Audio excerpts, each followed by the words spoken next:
Hi, I'm Rick Lasky, and for today's Pride and Ownership Minutes, I'd like to visit with you about our ceremonies.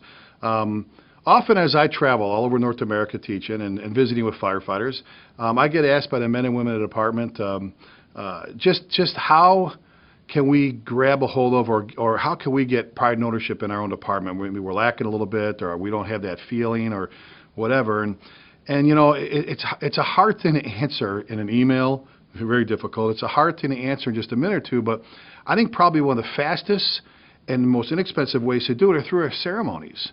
You know, we talk about ceremonies all the time and reaching out and grabbing our members and getting them to believe in what we're doing. But, you know, with your new firefighters, make them put their hand up. Do a swearing-in ceremony. Before they even start officially, whether it's your volunteer department, do it at a monthly meeting, a quarterly meeting, maybe at your awards banquet or your banquet every year. With your career department, do it the night before their shift or the day before their shift or when they're in the academy. Make them put their hand up and take an oath to do their job to the best of their ability. It's a pretty incredible experience. When you promote someone, do the same thing. Do a swearing-in ceremony as well, and then do a collar pinning. You know, people work their tails off to get promoted in their volunteer department or wait their turn. Paid career firefighters die on lists sometimes and test and test and test.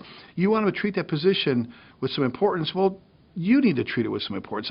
How much is a cake, or as we say, a big-ass cake, all right? How much is a cake? When someone retires, have a ceremony.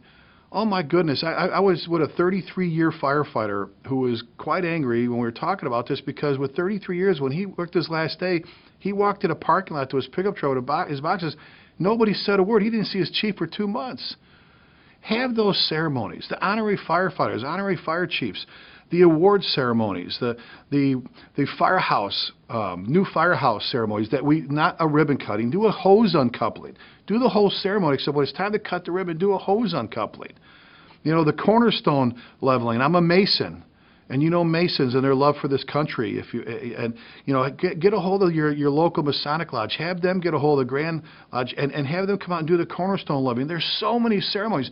New apparatus, wet down that new engine, ladder truck, or rescue.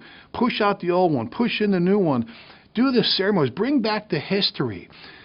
Doing that, you're going to get your people to know and understand that they have value within their organization, that they mean something, that what they say and do matters. Do that, and you'll see them start to grab a hold of that ownership and that pride. How much does a cake cost? I'm Rick Lasky, and there's your Pride and Ownership Minutes for today. Be safe.